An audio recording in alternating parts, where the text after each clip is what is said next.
What happens when work disappears? I think this is a fundamental question everyone needs to be asking themselves, regardless of what job you currently hold. Thanks to AI, where the economy is going, and other different transitions that are happening right now, there's going to be a lot of job displacement in the coming years. I think some of this could be permanent, and folks who are used to a certain quality of life now, a certain standard of living, working a certain type of job, I think those jobs are going to disappear, and thus their ability to maintain their standard of living is also going to disappear. I'm not making this up. This isn't just something I pulled out of thin air and I'm just positing into the universe. It's actually something I've come to the conclusion of based on recent history. And that's what I want to dive into today. I think the process of deindustrialization in the United States, beginning in the late 60s and in the 70s and 80s, but then picking up speed in the 2000s, especially after the financial crisis in 2008. I think there's a lot of lessons to be learned from that entire process. And we just don't do a very good job of analyzing our own history. But I think if you look at what happened to blue collar manufacturing jobs and workers who held those jobs over the last several decades, you will see that when work disappears, it's a permanent decline in one's quality of life. A lot of the towns and cities that used to be hubs for manufacturing are still struggling to this day to reestablish their economies and rebuild what once was. And so I think it's really important to pay attention to the writing that is on the wall that has come from prior generations and prior experiences and apply that to the knowledge economy and white collar jobs and what's going to happen over the next few years as a combination of AI, automation, offshoring, replacement by lower cost workers, a transition from W-2 employment to more freelance and contract-based employment, all sorts of different things. I think that's going to lead to a lot of job losses for, up until now, a sector of the economy that really hasn't really had to face too many permanent job losses.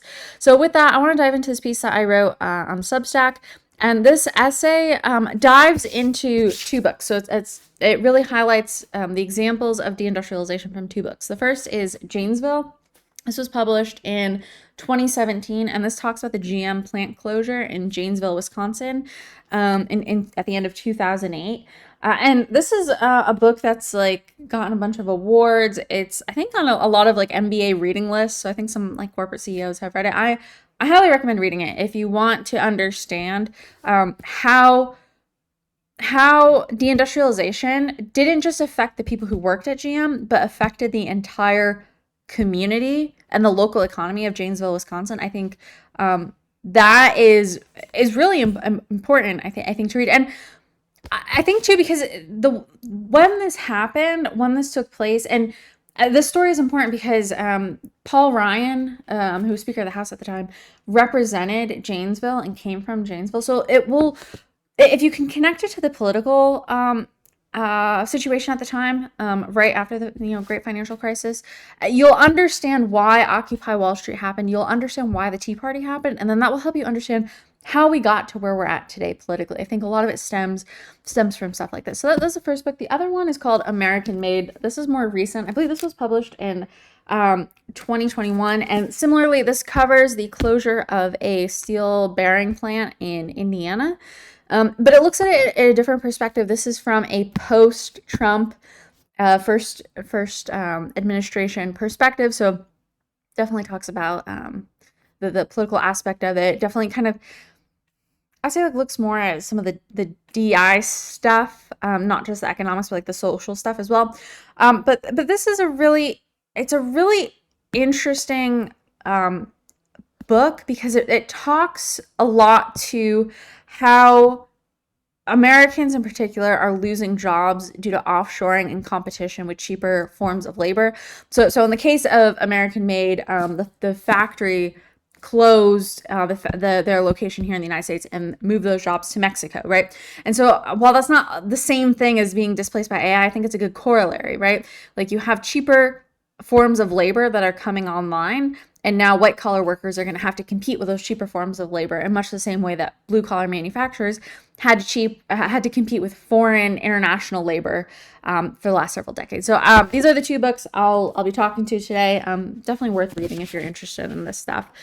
So let's dive in. So one of the big things to consider is that in the past, when new technologies came online, workers were able to reskill and they were able to retrain for the new work that the technology made available. So when jobs started disappearing from manufacturing plants, those workers could reskill into the new knowledge economy. They could go to college, they could learn how to work with computers, they could get jobs there. Likewise, over the last decade, everyone knows like the common advice people were given was, well, go learn to code, right? So okay, you could go learn new things, learn new skills, and you could take whatever jobs were being created in the new economy that was emerging. And so this is what happened after deindustrialization: is you had the new knowledge workforce, a new knowledge sector of the economy that was created. So using computers, relying on digital devices, workers went to college. They became digitally literate, and they trained for new jobs that were available in this economy. And so, great example, someone who maybe worked on a factory line, if they did this and they reskilled and they anticipated the rise of the knowledge economy, they could have been like IT systems administrators, for example, and gone and done that.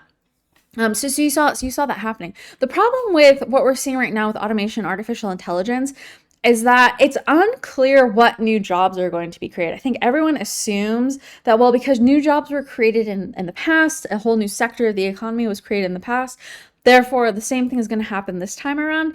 And I'm not convinced that's the case, because what happened with deindustrialization is you had, in some cases, automation, yes, but mostly it was competition for cheaper forms of labor overseas. Workers couldn't compete on price. And so the physical laborers were displaced from the economy, and those who relied on their cognitive capabilities, their brain, their intelligence, they were able to find respite in the new knowledge economy. The problem with AI is that AI is going to compete with workers both on cost and on cognitive capabilities. So while AI is nowhere near where it needs to be yet, it's not competitive with humans just yet. It's more, I would say, competitive with interns, if anything, and entry-level workers, as we're seeing now with just large displacements of computer science grads, for example, unable to find jobs in the economy. Like that's certainly going to happen. We're seeing that already happen. But I think as AI advances and as AI develops the capacity to learn and teach itself new skills, there's not going to be a competitive advantage anymore that humans can provide over the AI. And then because AI can work infinitely, it can be infinitely scaled, and it's far cheaper than employing a human, just on price alone, price and productivity, workers won't be able to compete. So I'm not sure what new jobs are going to be created. Of course, some new jobs are going to be created, right? You're going to need humans who can understand how AI works. They'll have to, manage and supervise and troubleshoot it. So of course, there's going to be some new jobs. I don't know how many new jobs will be created, and whether or not those jobs will be sufficient to meet the needs of the workforce that's going to need them. And I'll get into why I think that's the case in a little bit. And so, while soon-to-be unemployed accountants, lawyers, and desk jockeys want to think there will be jobs for them in the new AI economy, the lived experience of their blue-collar manufacturing peers reveals that that's not going to happen. You can just look over the past few decades, look and see how manufacturers dealt with displacement in their own version of the economy, the blue-collar manufacturing part of the economy, and it didn't go well. And for a lot of these people, they were unable to find new jobs that would allow them to maintain their standards of living. They lost, they fell socioeconomically speaking. People who maybe owned homes while they were employed at GM, for example, suddenly found that they could no longer afford their mortgages. Homes were foreclosed. They then moved into rental housing, and they haven't been able to get on their feet since then. And so a lot of these people fell into poverty. And what we've seen over time is that once someone falls into poverty, it's unlikely that they will be able to climb back out of it. So you get to a point where you're managing it, you're living paycheck to paycheck, and you're struggling. And maybe you don't see yourself as being in poverty, but you're in a position where you are one, job loss or one emergency or one health crisis away from losing everything, right? And that's different from someone who is more stable, socioeconomically speaking, and someone who's higher up. So I think a lot more white collar folks who are not accustomed to that, not accustomed to being on the precipice of losing everything and struggling. I think more and more are going to find themselves in that position. So the first book, this one is Janesville, and it tells the story of the GM plant closure in Janesville, Wisconsin in 2008. And it shows that good paying jobs are irreplaceable once they disappear. When businesses close up shop, not just major manufacturers like GM, other businesses too, it leaves a large swath of the workforce in a worse position than what they were in before. And they don't have the same job prospects that they previously had. And so that's why I'm skeptical that new AI jobs are going to be just as good, if not better, than the white collar jobs, the knowledge jobs that AI is taking. If the lessons learned from the GM plant closure in Janesville tell us anything, it's that workers will be left with worse options. And so the book dives into follows several different people. So a lot of them are GM workers. Some are workers who are employed by vendors that work with GM. So one example is Lear. They made seats for GM, so not directly related to the GM factory itself, but because they were a supplier, when GM closed, demand for their product obviously declined. So that plant also closed. The book covers different individuals in the community who tried to come up with a plan once people lost their jobs. So a local woman, I think she worked at a bank, coming up with an economic development plan and reaching out to funders and investors, trying to figure out how to rejuvenate the economy. A teacher who recognized that a lot of the students at the local high school were struggling because once their parents lost their jobs, they couldn't, have basic things that they needed for school. So she stepped up to the plate and created kind of like a food/needs pantry, where if a student needed something, they could get whatever they wanted. And so the book dives into all sorts of different people and their stories and what happened to them. But one thing that's really important to keep in mind that I really appreciate that this book highlights is that GM wasn't the primary employer in Janesville. It was the entire economy. So yes, while it had employed 1 out of every 7 residents of Janesville during its heyday in like the 70s and the 80s.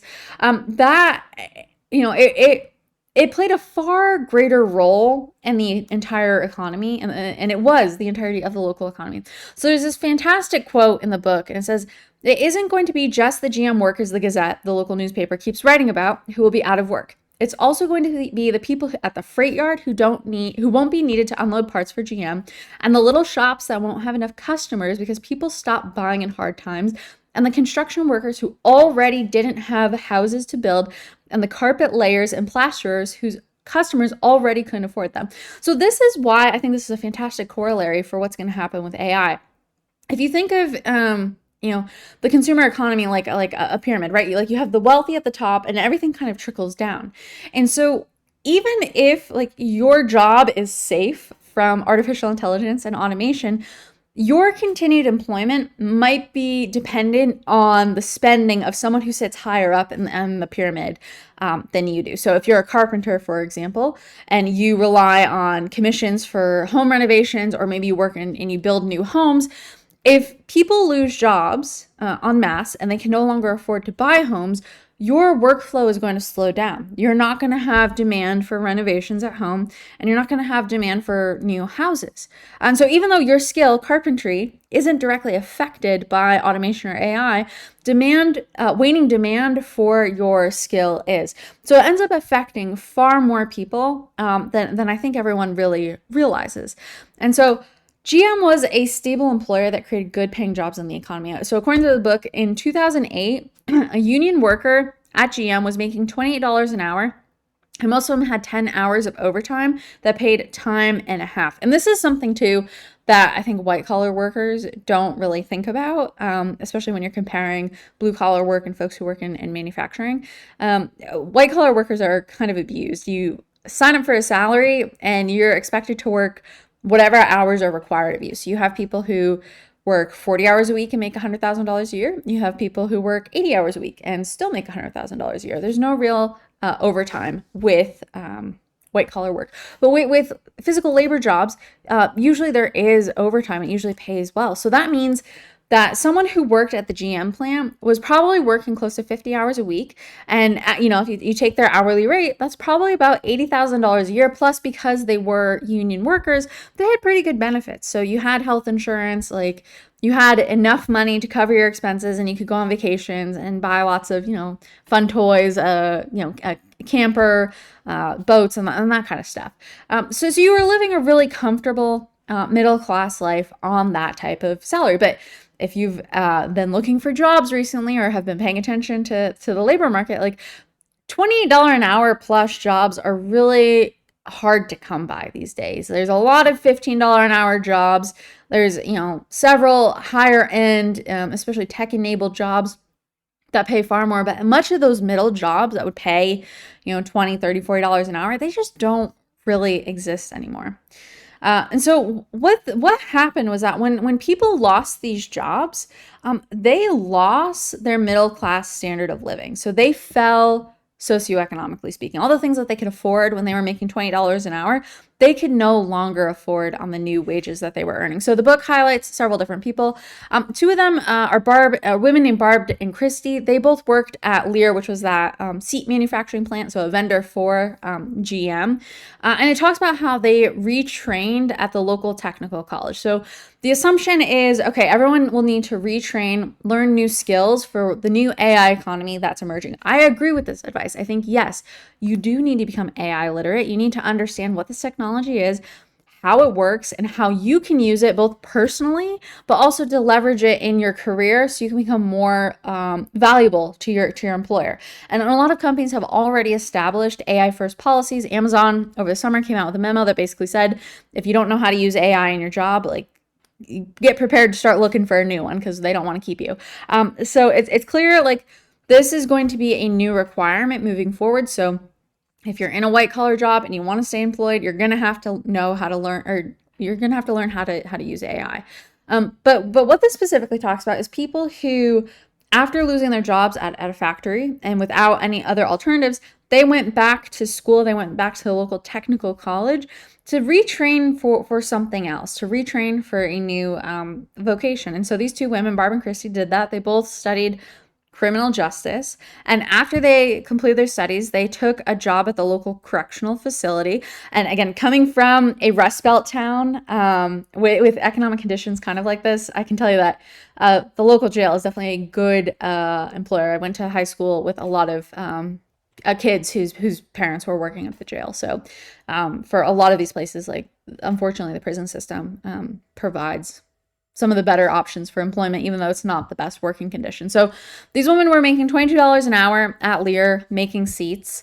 And then after they graduated from Black Hawk Technical College, they got jobs at the local correctional facility at $16.47 per hour, which was a 25% pay cut from what they were making. And keep in mind, I forget exactly, I think it was like 2 years to complete their degrees. But a lot of these people who retrain, they're doing so full time. So if you have to go back to school full time and you don't have another source of income, this is going to create stress that you might not be prepared for. So that's something to keep in mind too. It's not just, okay, you lost your job today and then tomorrow you're going to pick up a new job. Even though it's a 25% pay cut, you're still going to have, a new job. No, there's going to be a period of time where you're not going to have any income.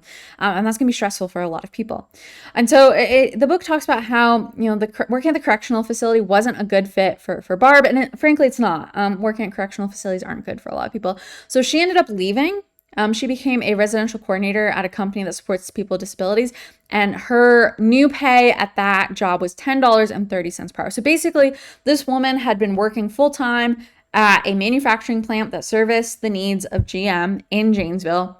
The GM plant closes and she loses half of her income. The only other job she can find is a job that pays $10 an hour.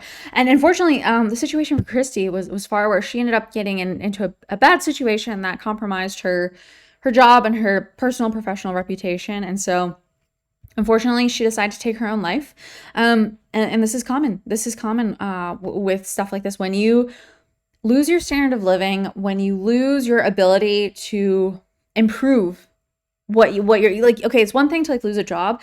It's another thing to not be able to improve your situation. That leads to what I refer to as deaths of despair. And I think that is under talked about, underreported. People don't acknowledge that it happens, but I think this is one of the consequences of job losses and losing your status and your socioeconomic, like where you're at socioeconomically, uh, in society. Like if you can't maintain your standard of living and you have no alternative source of income and no viable path forward, like the only option you're going to see is the option to terminate what you have. So this is something I think is very serious, that people need to really start thinking about, because I think, unfortunately, this will probably pick up pace in the years to come as white collar knowledge workers lose their jobs, lose their standing in society, and see no pathway forward. Okay, so while some people like Barb and Christy did retrain and they spent the time doing so, not all workers could retrain, and not all wanted to. Like not everyone is good at sitting at a desk. Like I'm a nerd. I would do fine going back to school. I understand not everyone is like me. There are people who just work better with their hands. They are like they learn tactically. Like they're better suited for some kind of job that requires using your hands and a skill. Okay. And so that's reality. Not everyone is going to be able to go back to school. And so there were some folks in the community that were like analyzing the data, and they found that those who went to the technical college were paid on average a third less than before. So basically, the book concluded with the fact that, okay, even if you did retrain and you did find a job, like you weren't going to be better off. So for a lot of people, they saw, okay, well, I'm going to have to delay earning an income for a while if I go back to school, and well, it doesn't look like it's going to pay off anyway. So a lot of people just didn't go back to school. And so one of the individuals that the book follows is a gentleman named Jared. And so he had been working at GM, making that $28 an hour. And after he lost his job, he didn't retrain. He just went to look for another job. And right away, throughout the last decade, he's been making about less than half of what he was making at GM. So his first job right out the gate was working at a plastic sheet manufacturer that paid him $12.48 an hour, which was a 55% pay cut. He ended up taking a different job at another like toy manufacturer, and that was a flat $12, and he had to forfeit his health insurance for that. So a lot of these jobs too, it's not even just a lower pay cut, you lose benefits too. And obviously like there was stress coming from that, right? Like you're going from $20 an hour to $12 an hour. You can't sustain that. So he felt pressured to take a job at the correctional facility. So he joined them, just like Barb and Christy had. And he was paid $17 an hour, but it affected his mental health. And the book talks about how his family kind of observed this. And it just wasn't a good fit. Like I said, it's not the best work environment for a lot of people. So he ended up ditching that job, and he went back to a $12 an hour job as a delivery driver. And so, like I said, this book was published in 2017. So from, 2008, the end of 2008 until, probably like 2016, like this was his for 8 years. Like he was struggling to be able to make ends meet for his family based on whatever jobs he could find in Janesville. None of those jobs were able to pay what GM paid. And so the job loss at GM knocked his family out of the middle class. And so I really like the book too, because it talks about how his daughters stepped up to the plate to pitch in. And I think they were a little bit younger than me, but they're I would say like younger millennials, or like really on the older end of Gen Z. But they were teenagers when all this happened. And so they both took jobs at a local fast food joint while they were in high school. And they used their wages to contribute to the household budget. And this too, I think, is taken for granted. We have a culture where, kids don't want to work, for one, and the ones who do, maybe they're saving money for college, or maybe it's extra spending money, gas money, whatever. But for a lot of people, a lot of teenagers who are working, they're actually like helping their parents pay the bills. And so that's what his daughters ended up having to do. And there's one description in the book where the one teenage girl is with her mom at the grocery store, and mom didn't have enough to cover the groceries, and so her daughter ended up paying for it. And that's it's hard as a parent. You don't want to be in that situation, and you're appreciative that your kids are willing to step up to the plate and help, but you're supposed to be the provider. And so it's like emasculating, if that's the right word for it, but it makes you feel like you're incapable. So there's definitely a psychological component to losing jobs as well. And so while GM closed its factory in Janesville, not everyone lost their job. And so that's because the contract that they had allowed transfer rights to another plant. So if you wanted to move and go work somewhere else, you had the right to do so. What a lot of workers did is they ended up going to work in the closest one, which is in Fort Wayne, Indiana. So they became what the book refers to as Janesville gypsies. So you had several people who would carpool. They would leave Janesville on a Sunday night. They would drive to Fort Wayne, Indiana. They all rented apartments together there. They would stay there for the week. And then on Friday nights, after their shifts ended, they would drive back to be with their families. So while they got to keep their $28 an hour jobs and all the benefits that came with being a union worker, they only got to see their families for a third of the year. So there's a significant trade-off here that I don't think people recognize. So you can retrain, right? Spend time, delay entering re-entering the workforce, but you're not necessarily going to make much more. You can take whatever job you can find, but you're going to lose your standard of living. Or if you have transfer rights, you can go somewhere else. But that might lose you time, valuable time with your family. And so no option was a good option at all.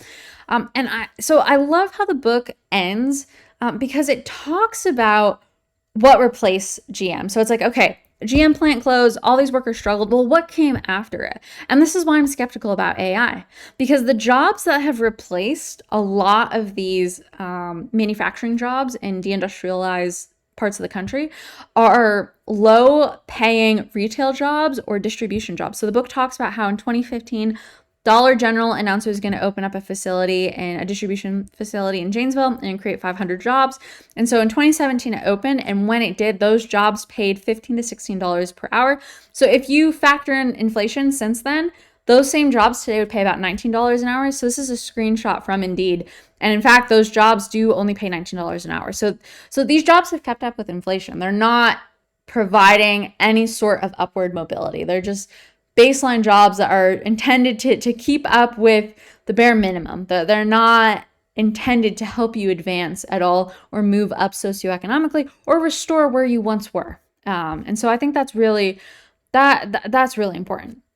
Okay, so the next book is American Made, and it follows only 3 workers after the closure of a steel bearing plant in Indiana. And of course, I said before, this is kind of like more of a political DEI book. So it follows one woman. It follows an African-American man who worked at the factory. And then it talks about like a Trump supporting, typical blue collar guy. So it's supposed to be representative of like different like archetypes of people. So take that for what it's worth. But what the book shows is that when there's a cost-saving alternative to human labor, especially labor here in the United States, incumbent workers, so workers who already have jobs, aren't going to be able to compete. So jobs disappear. And it's not necessarily the case that new ones will replace them. So with Janesville, like the new options that were available were really poor options.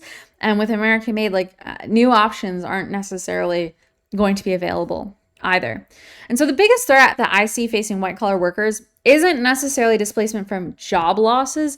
It's going to be replacement from other types of workers. And I don't think people are thinking about this. I think everyone's like, oh, okay, well, AI is taking jobs. Oh, well, AI is overhyped, or AI can't do my job, or AI can't do this. Like, yeah, you're right. Like, AI can't do that right now, but it doesn't matter. AI has changed the calculus in C-suites across the country. So boardroom or corporate executives are no longer looking at you as a valuable asset to their bottom line anymore. They see you as a liability. So long as you are on their balance sheet and they have to pay you a salary and benefits, you're costing the company. So they're trying to eliminate as many high cost laborers as possible. And so they're replacing them with different types of workers. And so some of that is AI and automation, sure. But some of it too is non-American workers. So we're seeing movement of white collar knowledge jobs from the United States to lower cost centers. India is a great example. I've talked about this in other videos.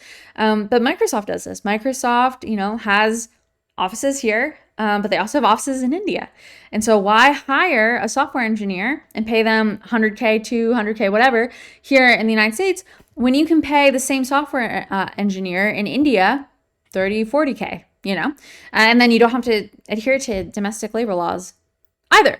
And that's important because that's part of the reason why deindustrialization happened. There's a lot of factors behind it. But one of the reasons why employers began moving manufacturing plants overseas is because the unions started to become problematic for them, and they kept negotiating more and more and more, and they just kept wanting more and more. And at some point, management was like, you know what, we're not going to deal with this anymore. Mexico doesn't have these requirements. Germany doesn't have these requirements. China doesn't. We're going to go there. So that's what happened. So you're going to see that. But you're also going to see, I would say, domestic inshoring of low wage laborers as well. So this has been coming to light in the past couple of weeks with conversation around the H-1B visa program. And I think people were aware this was happening. I think with a lot of things we're seeing right now in U.S. politics and culture, I think people have been quietly aware that things were happening, but weren't really expressing it publicly or at least out loud. And now, like, new information is coming to light where it's like, oh, okay, like this has actually been happening. And so it's come to light that a lot of the H-1B visa recipients, like it's been marketed to us as well. We need the talent and the expertise that foreign laborers provide. They just provide knowledge that supplements and augments the American workforce, and we need that to stay competitive. And I think a lot of us bought that hook, line, and sinker. And now what's coming to light is no, we're actually importing a lot of people, specifically from India, but also China, and they're doing entry-level like tech work. They're not actually bringing high value skills. They're displacing entry-level, fresh out of college American graduates. And the reason why is because they're cheaper, right? If you're on an H-1B visa, you are dependent on your employer to continue sponsoring your visa. And so you're going to be willing to work more and take a lower pay cut or a lower salary in order to ensure that you can stay here in the United States. And so that's what's happening. And so, people have been talking about this with regard to Indian workers. And again, this is something like I had observed for some time and didn't really put two and two together. And now I'm like, oh, okay, this is actually a thing. Like Amazon, for example. Amazon is one of the companies one of the biggest users of the H-1B visa program.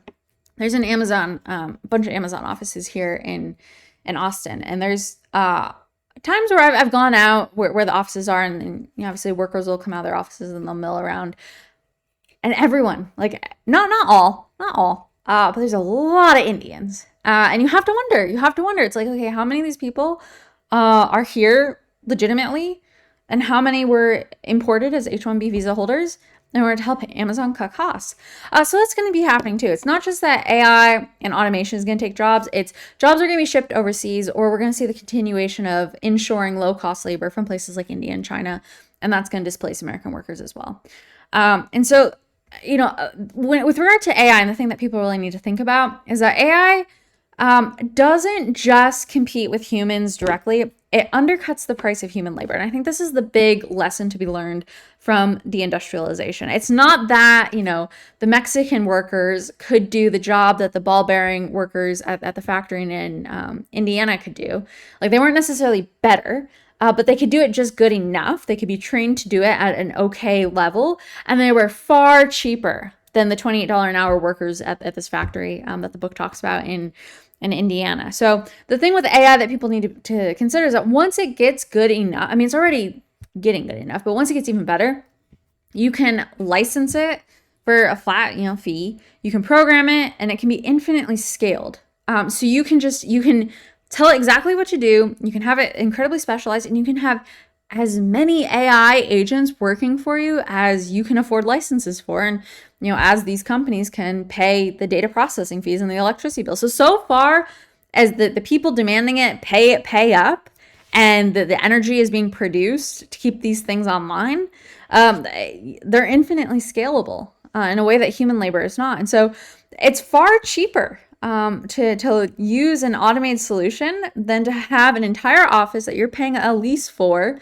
And these people that work there need time to sleep. They're going to ask for paid time off and vacation time. And they're going to demand higher wages, or especially as you're seeing in kind of woke activist offices right now, they're going to demand things that hurt your bottom line rather than help it. So there's just more costs to human labor right now than there are benefits. And employers are seeing this. And this was the same thing that happened during deindustrialization. And I think this is why it's such an important corollary, because, manufacturing workers couldn't compete on price.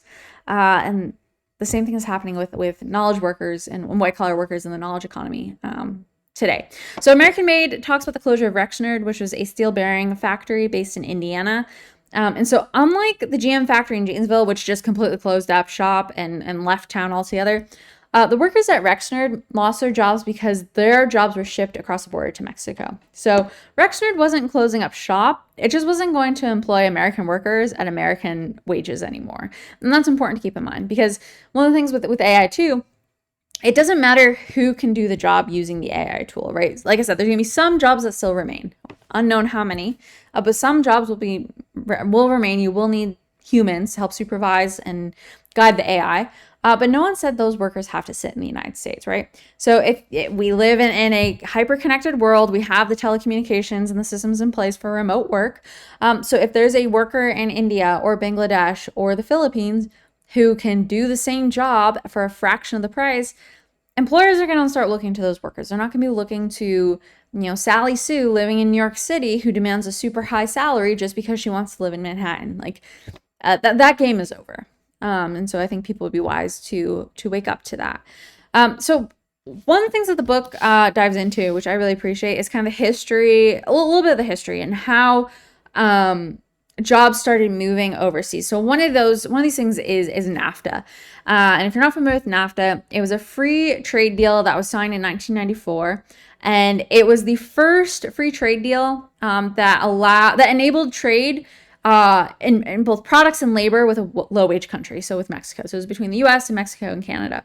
And so it paved the way for American manufacturers to move operations to Mexico. So up until that point in time, manufacturers were working with factories in Asia and in parts of Europe, but they hadn't really gone to Mexico. Once NAFTA was implemented, it created a huge incentive to move production to Mexico. For one, there's just closer geographic proximity. Like if you had something in the United States, it's not too far of a leap to go to Mexico.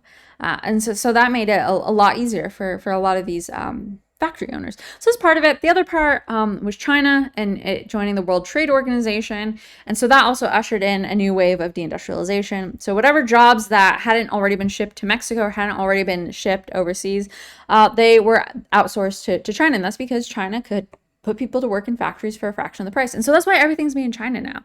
It's not necessarily that China is better per se at producing things, is that they have more people and their people can work at a far lower rate than the rest of us. So they do. And so they've become the world's manufacturer, for better or for worse.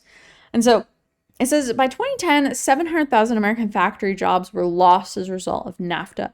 Of the jobs that remain, the quality of life those jobs provided significantly deteriorated. So it says, and the book says, free trade with China produced the opposite effect. A Walmart economy in which workers are paid so little that they can't afford to shop anywhere else. So basically, the quality of life declined as a result of the new jobs that were available because they only paid a fraction of what workers at these factories used to make. And I want to give you an example, a real example of this. So I've pulled up two pictures here.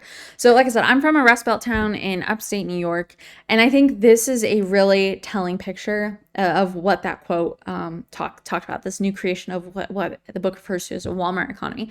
So this first picture here, this was taken, I think, in the 1970s, but this was a picture of the A&P food processing plant. So I remember this plant growing up. It had closed, I think, in the late 80s. So I don't remember it being a functioning plant. But I do remember the plant being there. It had closed down, dilapidated. There used to be an old manufacturing plant. Whenever we would drive to Walmart, ironically, because it was on the same road, we would drive past this all the time. So in the mid 2000s, so in 2008, a new Walmart opened, and the Walmart that existed closed. And this is what it looks like today. So this top picture here, this is what was there, a food manufacturing plant that hired people to work with good paying jobs, and it replaced it with this. And kind of a similar view, but a little bit different, but the same kind of area. So you have a Walmart that came into being here, and the whole space was completely raised. So the whole facility was raised. Walmart replaced it, but not just Walmart, it was an entire shopping district. So you can see here the start of buildings here, but then off screen for the right, you have other restaurants like a Cracker Barrel and a Texas Roadhouse. There's an Aldi, there's a Dick's, there's a Kohl's, there used to be a Joann Fabrics, there's a hotel there. So what this represents is the loss of good paying manufacturing jobs, and what replaced it are these Walmart economy jobs that pay maybe $15 an hour if you're lucky, but jobs that can't afford you a good quality of living. So this is a real life example. This is something I lived through and witnessed and saw with my own eyes. I saw the destruction of this facility here. I saw it replaced with this here, and the new jobs that were created. And I was in high school when this was all being negotiated. And so this was a big contentious issue because the people who ran the local government, they gave Walmart a 10-year property tax moratorium. So they said, hey, Walmart, if you come build this Walmart Supercenter here, because it was a job creator, right? And during this time, leading up to the financial crisis, people were losing jobs left and right. And so the local government was hemorrhaging good paying jobs and obviously tax revenues. So they said, hey, if you come build this Walmart here and all these stores around it, you're the anchor for this new shopping plaza, we'll give you a 10-year tax moratorium. So that's what they did. So for 10 years, they didn't pay any property taxes on this area. And so I remember this. And at the time, it's like, okay, well, they're creating jobs. And everyone was so excited about it. But, you look now, more than a decade later, has the quality of life improved? No. If anything, it's deteriorated because people like me and people like my peers, we all left because there weren't any jobs. There was nowhere for us to work. There was no economy for us to thrive in or even want to be part of. And so this has been happening across a large swath of the country, places that deindustrialize. This is what we've replaced high-paying manufacturing jobs with, Walmart. So, okay, let's continue on. So it says, while businesses do employ people, they aren't necessarily responsible for keeping people employed. And I think that's important to keep in mind. Like, yeah, you have a job today, your employer hires you and employs you. They're not responsible for you. The moment they can cut their costs, they will. And so in the current shareholder economy that we live in, businesses are responsible for generating the maximum return on investment that's possible for investors. So they're accountable to their investors. They're not accountable to their employees. And that has changed over time. So if that means moving operations to a lower cost center to stay more competitive, that's what they're going to do. So the Rexnord, the factory that's referenced in this book, I talked about how they could pay 16 Ricardos, so 16 guys in Mexico, for the cost of one Shannon. And Shannon is one that the woman who was profiled in this book. So that, I mean, you can produce more, right? If you can hire 16 Ricardos in Mexico to produce what one Shannon can produce here in the United States, you're obviously going to produce more. You're going to be more productive. And so that's the calculus that employers are making. And that's what they've done. And so they've shipped jobs overseas. And so the book also, like I said, highlights these different workers. And so one of them, John, similar to Jared in the other book, but he also, took pay cuts. He had originally lost his job at a company called Navstar that had moved operations to Alabama. So that's something that's also happened over the years that people don't talk about. We always talk about offshoring jobs and moving jobs overseas. But before those jobs moved overseas, they moved domestically first. So a lot of manufacturing jobs moved from the Northeast, for example, and they moved down south. So there's a reason why whenever new manufacturing jobs are being announced, they're being announced in the South, in southern states and in the Sun Belt. They're not being announced up north, even though there's tons of existing facilities that could easily be converted to help with production. They would much rather produce new facilities in places like Georgia or Tennessee or Texas than use what already exists in places like New York or Connecticut or Ohio. And I think that's noteworthy. So for John, his job was moved. He lost his job at Navstar right before, as the financial crisis was really starting to kick off. And so he ended up taking a job at Rexnord. So he lost a couple bucks there, but it's still like $25 an hour isn't too bad. But then Rexnord closed, so he found himself in the same position as the folks at GM. Like, he didn't retrain, he just looked for new work. So he found a job at Kroger for 23. That didn't last too long, so he ended up taking a job as a maintenance worker at a community hospital for 18. So again, you lose your income, and it's not necessarily the case that you're going to be able to make it up or replace it. I think that's been taken for granted. Most of these people, as their lives have shown, is once you lose that high-paying job, like, it's gone. And there really isn't a new job for you to train into. Your kids might have a better shot, right? So the children of manufacturers, my father recently retired from manufacturing, but worked in manufacturing his whole life. Like, we got to retrain, we got to go to college, we got to find new jobs in the knowledge economy and these white sector, desk jobs. But our parents weren't necessarily able to do that. So I think that's important to keep in mind. So White collar knowledge workers believe that they're an exception to the fate that befell blue collar workers as a result of deindustrialization. And part of this was because of limited access to these jobs. So up until very recently, like a college degree was a de facto barrier to entry to a lot of knowledge jobs. So not everyone could become a lawyer, not everyone can become an accountant. In a lot of places, even though college degrees I think are bullshit and worthless, you still need one to be able to access these jobs. So for better or for worse, college degrees became, a de facto barrier to entry for access to the knowledge economy. But this is changing, right? So AI has completely erased the value of a college degree. Like, it's all performative in nature. I recorded a separate video over the summer, not a very good one, so I apologize for that. But it looks at a piece, I think in New York Magazine, that basically talks about this, how everyone in college is using ChatGPT now. So the students aren't learning anything. They're coming to college functionally illiterate. They can't read. They can't do basic math. Like, they literally cannot do very basic fundamental things that are needed to even get a college education in the first place. But then they're using ChatGPT to do all their assignments, and the professors who have lost faith in the system, they're just using ChatGPT to grade it. So it's all performative. It's this circular performative exercise in doing work and doing assignments to get grades. And the grades don't matter. Like, nothing matters. Grade inflation is real. Like, none of this matters. The college degree isn't going to help you get a job. Just ask any computer science grad how they're doing right now. It doesn't make sense. So in my opinion, I think college is a complete waste of time. Of course, there are going to be those exceptions. I hear you. I get it. But for the most part, like, college does not have the value it once did. And so right now, I think we're in a race to the bottom. So whoever is able to do work for the lowest price point possible is going to be the one who gets the job. And that's going to be competition on skill, but also competition on deliverables. And so I think the deterioration of manufacturing work in the United States over the past few decades reveals what happens when workers can no longer compete on price. And once the barrier to entry that previously existed, once that's removed and you have no other options, what happens to you? And so jobs, went to where they were cheaper. So they went, they closed up, or they moved to Mexico. And I think that's real. And so these two books, Janesville and American Made, they show the different options that displaced white collar knowledge workers will have available to them once they lose their jobs too. And so some people will be able to reskill, as Barb and Christy did, but reskilling isn't necessarily going to provide the type of job that you'll need to maintain your standard of living. So you can go through the exercise of reskilling, but it might not necessarily lead to a job that pays the same, if not better. You might be worse off than when you started. Others are going to have to figure out how to make do with less, so they're just not going to be able to find jobs in the economy that they need. So they're just going to have to take a hit to their quality of life and accept that that's the way it is moving forward. No more lattes, no more dinners out, no more vacations. If you have a big house, maybe sell it. Instead of having a 2-car household, have 1-car household. Like things are going to have to drastically change. Some people will start businesses, and I think that's the right way to do. I think a lot of people need to take ownership over how they make their money.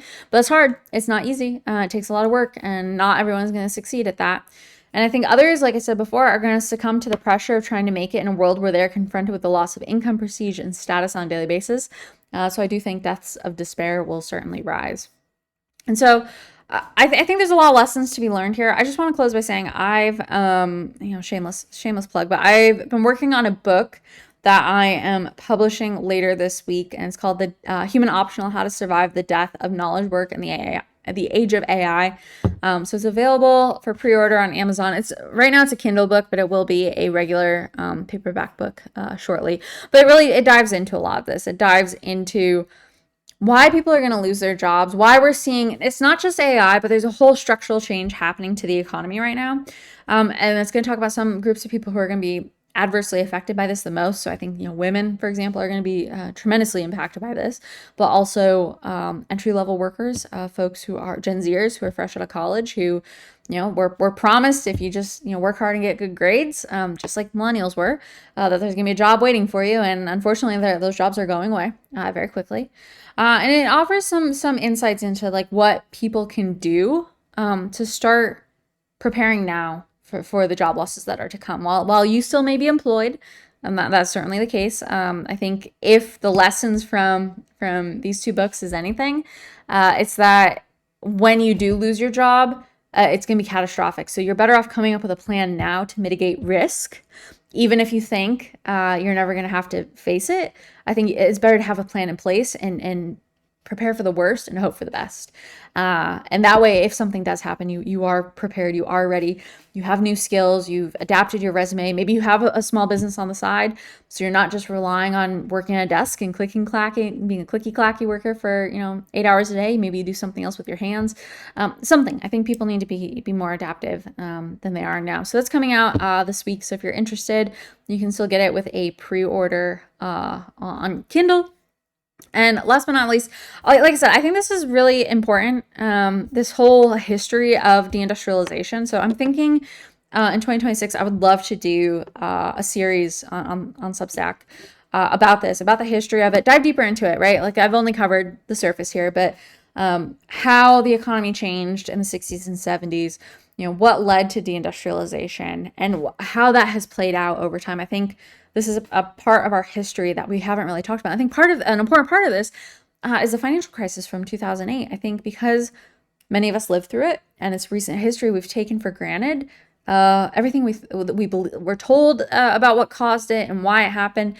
And I don't think people realize that what we're living through today, well, yes, you can blame tariffs, you can blame immigration policy. There's a lot of things you can blame. I think structural problems within the economy today are largely a result of the 2008 financial crisis. I think we never fully recovered from it, at least not Main Street. I think Wall Street has been okay. Wall Street benefits from policies that come out of the Federal Reserve, policies that come out of Washington. It benefits when jobs disappear and are shipped overseas, and shareholders and investors are rewarded. But it doesn't help Main Street Americans. It doesn't help people like you and I, who work for a living, have to live day-to-day life, who go shopping at the grocery store and just do average day-to-day things in average America. I think we have been living in a delayed recession since 2008. We haven't recovered, and I don't know that there's a sufficient history that's been written on this, or at least I don't know that a lot of people are writing or commenting too much on this and how 2008 connects to the present. So this is something I'm interested in doing deeper dives on. So if you're interested as well, let me know. I would love to dive deeper into those topics and then write about it and then do commentary here covering them. So let me know in the comments what you think. I would love your feedback. As always, thank you so much for tuning in. I really appreciate it. Like I said, if you want the book, it'll be available for pre-order now, and it'll go up slightly in price once it's available, but otherwise it'll be on Kindle indefinitely, and eventually I'll have it available in other formats as well. So thanks again for watching, and if you enjoy this commentary, I'd love it if you'd like and subscribe, and I'll see you in the next video.